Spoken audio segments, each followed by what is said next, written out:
24 روزہ ایران جنگ کے بعد بڑی پیش رفت۔ امریکی صدر نے ایرانی پاور پلانٹس پر حملے روکنے کا حکم دے دیا۔ ایرانی پاور پلانٹس اور انفراسٹرکچر پر 5 دن کے لیے حملے روک دیے۔ ٹرمپ کا کہنا ہے کہ 2 روز میں ایران کے ساتھ اچھی اور تعمیری بات چیت ہوئی۔ مشرق وسطیٰ میں تمام مسائل کے مکمل خاتمے پر گفتگو جاری ہے۔ ایران کے ساتھ پورا ہفتہ مذاکرات جاری رہیں گے۔ ایران پر حملے ملتوی رہنے کا انحصار بات چیت کی کامیابی پر ہوگا۔ امریکی صدر ڈونلڈ ٹرمپ نے ایران پر حملے روکنے کا اعلان ٹروتھ سوشل میڈیا پر کیا۔ اس سے پہلے امریکہ نے 48 گھنٹوں میں آبنائے ہرمز کھولنے کی وارننگ دی تھی۔ ٹرمپ نے دھمکی دی تھی کہ آبنائے ہرمز نہ کھولا تو ایرانی پاور پلانٹس تباہ کر دیں گے۔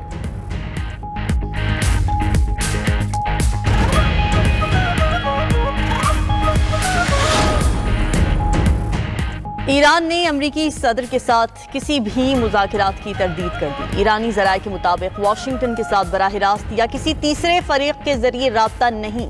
ایرانی وزیر خارجہ عباس الاقصی کا کہنا ہے کہ ٹرمپ کا اعلان تیل کی قیمتیں کم کرانے کے لیے تھا۔ ٹرمپ نے حملوں کے لیے مہلت لینے کی کوشش کی۔ ترجمان ایرانی وزارت خارجہ اسماعیل بقائی بولے کہ علاقائی ممالک نے کشیدگی کم کرنے کے لیے اقدامات کیے۔ ہم نے واضح کیا کشیدگی کم کرنے کی درخواستیں واشنگٹن بھیجی جائیں۔ جنگ کا آغاز ہم نے نہیں کیا تھا۔ ایرانی پاسداران انقلاب نے بھی امریکہ سے مذاکرات کی تردید کر دی۔ کہا کہ ٹرمپ کے ساتھ کوئی بات چیت نہیں ہوئی۔ ٹرمپ ایرانی انتقامی کارروائی کے خوف سے پیچھے ہٹ گئے۔ ایرانی بجلی نظام کو نشانہ بنایا گیا تو ہم بھی بجلی کے نظام کو نشانہ بنائیں گے۔ کسی بھی خطرے کا جواب اسی سطح پر دیا جائے گا۔ اسرائیلی بجلی گھر سمیت امریکی اڈوں کو بجلی دینے والے پاور پلانٹس کو نشانہ بنائیں گے۔ ترجمان ایرانی قومی سلامتی نے کہا کہ ٹرمپ اور امریکہ کو ایک بار پھر شکست ہوئی ہے۔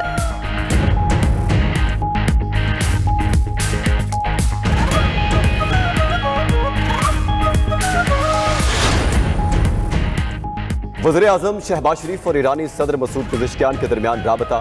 وزیراعظم نے ایرانی صدر اور عوام کو عید الفطر اور نوروز کی مبارکباد پیش کی۔ وزیراعظم نے جنگ پر بہادر ایرانی عوام کے ساتھ پاکستان کی یکجہتی کا اظہار کیا۔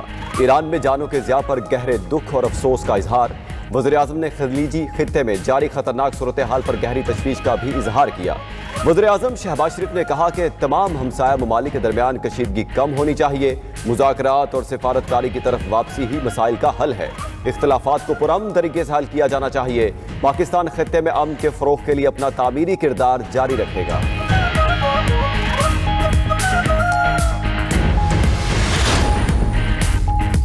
امریکی صدر کے اعلان کے بعد عالمی مارکیٹ میں تیل کی قیمتیں گر گئیں۔ برطانوی خام تیل کی قیمت میں بھی 10% کمی، $101.49 فی بیرل پر آ گیا۔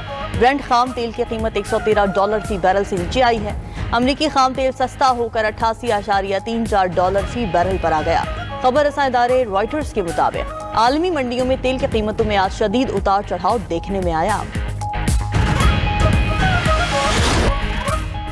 وزیر اعظم شہباز شریف نے سرکاری گاڑیوں میں ہائی آکٹین پیٹرول کے استعمال پر پابندی لگا دی۔ کہا کہ سرکاری گاڑی میں ہائی آکٹین ڈلوانا ناگزیر ہے تو استعمال کرنے والا اپنی جیب سے ڈلوا سکتا ہے۔ فیصلے کا مقصد قومی وسائل کے مؤثر اور ذمہ دارانہ استعمال کو یقینی بنانا ہے۔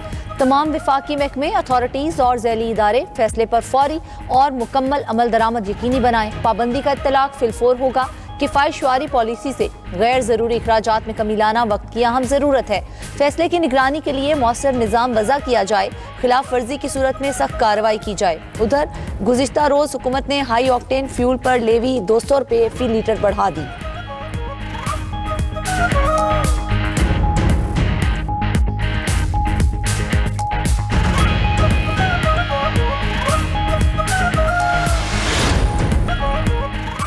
جنگ میں شدت آئی تو پورا خطہ خطرناک صورتحال میں پھنس سکتا ہے۔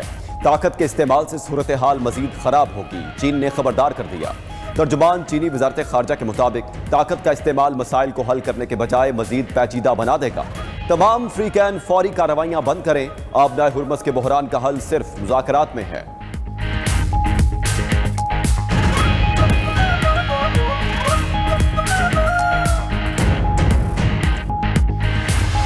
ایران کے اسرائیل پر کلسٹر وار ہیڈ میزائلوں کی بوچھاڑ، اسرائیلی دفاعی نظام ناکام۔ تل ابیب، ہولون اور رامات گان میں اسرائیلی فوجی اور سیکیورٹی مراکز کو نشانہ بنایا گیا۔ تل ابیب میں کلسٹر بموں سے شدید نقصان پہنچا۔ نیرام میں ایرانی راکٹ گرنے کے بعد آگ بھڑک اٹھی۔ اسرائیلی ایٹمی مرکز ڈیمونا اور ارد پر ایرانی حملوں میں 6 اسرائیلی ہلاک اور 80 سے زائد زخمی۔ ابو ظہبی کے علاقے الشمویخ میں میزائل حملے میں بھارتی شہری زخمی ہو گیا۔ سعودی عرب، بحرین، اردن اور کویت سمیت خطے کے دیگر ممالک میں امریکی اڈوں پر بھی حملے۔ سعودی وزارت دفاع کا شمالی سرحدی علاقے میں 5 ایرانی ڈرون تباہ کرنے کا دعویٰ۔ عراقی مسلح گروپ کا اربیل میں موساد کے دفتر پر ڈرون حملے کا دعویٰ۔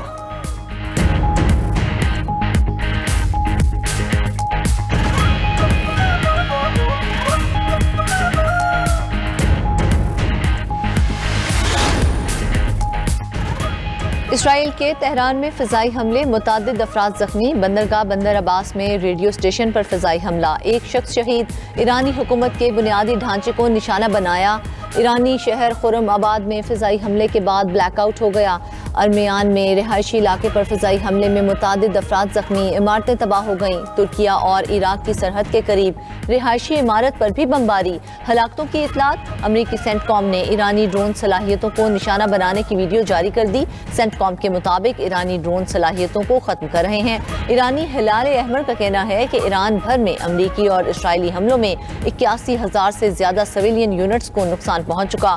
ادھر اسرائیل کے لبنان پر حملے تیز، مزید 5 افراد شہید، 46 زخمی ہو گئے۔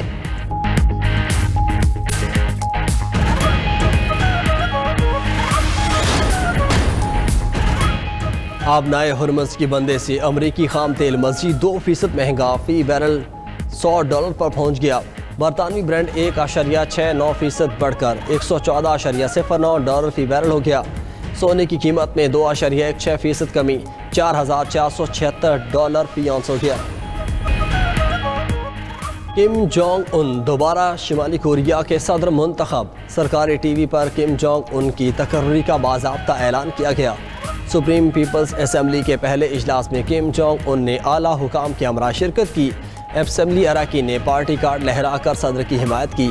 شمالی کوریا کی قیادت نے نئے سیاسی ڈھانچے کی منظوری دے دی۔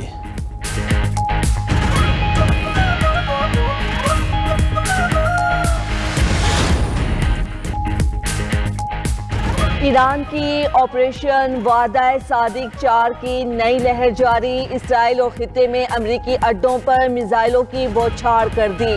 تل ابیب، ہولون اور رامات گان میں اسرائیلی فوجی اور سیکیورٹی مراکز کو نشانہ بنایا۔